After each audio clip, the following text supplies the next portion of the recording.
सुना करके प्रमाणित किया। आज गोकर्ण जी महाराज ने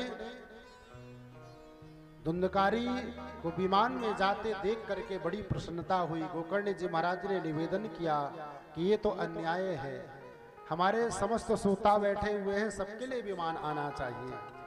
एक के लिए विमान आया तो गोकर्ण जी महाराज ने पार्षदों से निवेदन किया। पार्षदों ने कहा कि कथा तो सबने सुनी है, लेकिन कथा सुनने में भेद है। कथा के श्रोता 3 प्रकार के होते हैं। एक होते हैं श्रोता, दूसरे होते हैं श्रोता और तीसरे होते हैं सोता। अब आपको विचार करना है। अब वीरभूमि झांसी में आप लोग विराजमान हैं मानस भवन में, हम तो व्यासपीठ से देख रहे हैं कि आप सब जितने बैठे हैं श्रोता बैठे हैं, पर 2 और होते हैं, एक श्रोता एक सोता। गोकर्ण जी महाराज ने कहा कि सबने कथा सुनी है, सबके लिए विमान आना चाहिए। कथा श्रवणस्य विभेदेन, कथा तो सबने सुनी, लेकिन कथा सुनने में भेद है। धुंधकारी प्रेतात्मा दत्तचित्त होकर के कथा सुनी है, इसलिए उसके लिए सदैव विमान आया है। श्रोता वो होते हैं जो दत्तचित्त होकर के भगवान की मंगलमयी कथा को सुने। श्रोता का मतलब ही होता है श्रोता काट छाट करता है। तो जो श्रोता होते हैं वो नाना प्रकार की कमियां निकालते हैं।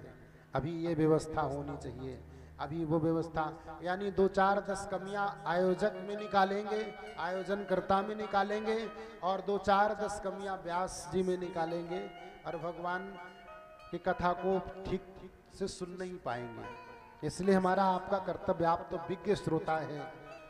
और श्रोता तीसरे नंबर के जो होते हैं वो बड़ी शांति प्रदान करते हैं। कैसे? उनको ऐसी सुंदर मीठी नींद आती है कि डनलप के गद्दे में सुंदर एसी में भी नहीं आती। आपने अपने जीवन में अनुभव किया होगा। एक सुंदर प्रसंग का वर्णन करें तो आपको समझ में आएगा। देवराज इंद्र की पत्नी है निद्रा देवी। आप सुंदर सत्यनारायण भगवान का कथा का आयोजन करें, भागवत जी के कथा का श्रवण करें, पांडाल में बैठे, मंडप के नीचे बैठे हैं, आलस से जरूर आएगा। थोड़े समय के लिए आए, लेकिन आएगा। क्यों आता है उसका कारण निवेदन करूं। जब संपूर्ण सृष्टि क्रम की व्यवस्था चल रही थी, ब्रह्मदेव संपूर्ण देवी और देवताओं को कार्य का विभाजन कर रहे थे कि आपको वरुण देव आपको वर्षा करनी है, कुबेर देव आपको खजाने को खोलना है, व्यवस्था देखना है, इंद्र को राजा बना दिया, सूर्य भगवान को प्रकाशित करने के लिए, चंद्रमा को, यानी इस प्रकार से समस्त देवी देवताओं को अलग अलग कार्य दिया गया। वहीं पर देवराज इंद्र की धर्मपत्नी बैठी थी निद्रा देवी। निद्रा देवी जो आलस नींद जिसको, वो देवराज इंद्र की पत्नी है। निद्रा देवी वही सभा में बैठी थी ब्रह्मा जी के। निद्रा देवी को कोई कार्य न दिया ब्रह्मा जी ने। उनको समाज में अपने आप में अपमानित महसूस की वो अपने आप को, और वो हाथ जोड़ करके निवेदन करती हैं, ब्रह्मदेव क्या मैं किसी कार्य के लायक नहीं हूँ? क्या मेरे अंदर कोई सामर्थ्य नहीं है? क्या मेरे अंदर कोई क्षमता नहीं है कि मुझे आप कार्य नहीं दिया? आपने सबको कार्य दिया, और अगर आपको नहीं देना था तो इस सभा में आपने मुझे बुलाया क्यों? आपको इस समाज में अपमानित करना था तो मुझे आपने बैठाया क्यों? आसन क्यों दिया? ब्रह्मा जी से कुपित हो गई निद्रा देवी, और ब्रह्मा जी ने तुरंत आदेशित निवेदन किया कि देवी आप क्रोधित न हो, आपके लिए मैं सुंदर कार्य देने वाला था। और ब्रह्मा जी भूल बस, घबराहट बस, ब्रह्मा जी भयभीत बस कि यानी समाज में उनका अपमान हुआ। देवराज इंद्र की धर्मपत्नी है निद्रा देवी, और ब्रह्मा जी के मुख से कहना कुछ था, ब्रह्मा जी के मुख से निकल गया कि जाइए देवी, आपको वो कार्य दे रहा हूँ, आप कुपित ना होइए, क्रोधित ना होइए, आपको मैं वो कार्य दे रहा हूँ कि संपूर्ण भक्तों के हृदय में वास करो, यानी जहाँ कहीं कथा सत्संग हो, धर्म की चर्चा हो, भगवान की मंगलमयी कथा हो, वहाँ आप उनके सर पर निवास करो। निद्रा देवी इतनी प्रसन्न हुई, इतना सुंदर कार्य दिया, इसलिए आपने अपने जीवन में अनुभव किया होगा। अब तो टीवी का जमाना नहीं है, मोबाइल का जमाना है। आप शॉर्ट वीडियो को क्लिक करते रहिए, ऊपर नीचे ऊपर नीचे। आपको पूरी रात बीत जाएगी, नींद नहीं आएगी। अगर उसी मोबाइल में कथा सत्संग या धर्म की चर्चा को आप लगा के बैठ जाएं तो आपको निद्रा तुरंत आ जाती है। हमारे एक संत निवेदन करते थे कि हमको अगर नींद नहीं आती, बचपन में जब पढ़ाई करते थे, उन्होंने कहा हम इतने उदंड थे, जब हमें नींद नहीं आती थी तो हमें नींद की गोली लेने की आवश्यकता नहीं पड़ती थी। हम अपने कोर्स की पुस्तक को उठा करके और बिस्तर में लेकर के पढ़ने लग जाते थे, मुझे तुरंत नींद आ जाती थी। आप भी अपने जीवन में अनुभव करें, जिसको नींद ना आती हो, टेबलेट खाने की आवश्यकता नहीं है।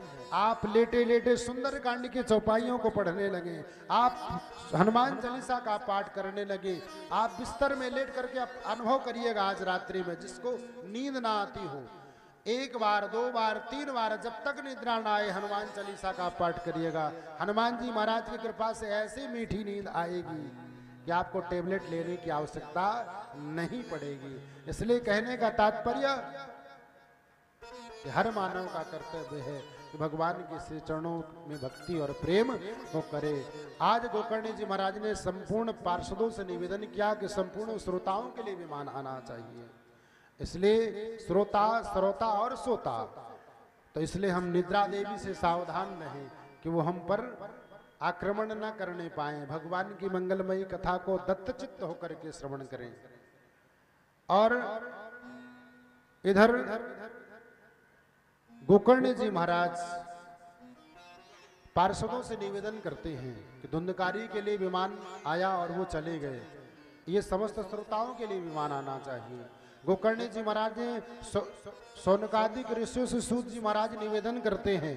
सूत जी ने कहा कि गोकर्ण जी महाराज ने 7 दिन की कथा का विश्राम किया, धुंधकारी चले गए, पुनः कथा का आयोजन उसी व्यासपीठ पे 7 दिन का आयोजन कर दिया कि जब तक समस्त श्रोताओं को सदैव विमान से लेकर के नहीं जाऊंगा भगवान के धाम को, तब तक मैं कथा को विश्राम नहीं दूंगा। आनी तानी विमान आनी, 2 4 10 श्रोता पर डे जाते भगवान के मंगलमयी 7 दिन की कथा श्रवण करते और 2 4 10 की संख्या में पर डे जाते। आचार्य सुखदेव भगवान सूत जी महाराज सौनकादिक ऋषियों से कहते हैं कि गोकर्ण जी महाराज ने सबको कथा श्रवण करा करके भगवत प्राप्ति कराई है। ये वो श्रीमद् भागवत ग्रंथ है, ये सुंदर भगवान की मंगलमयी कथा।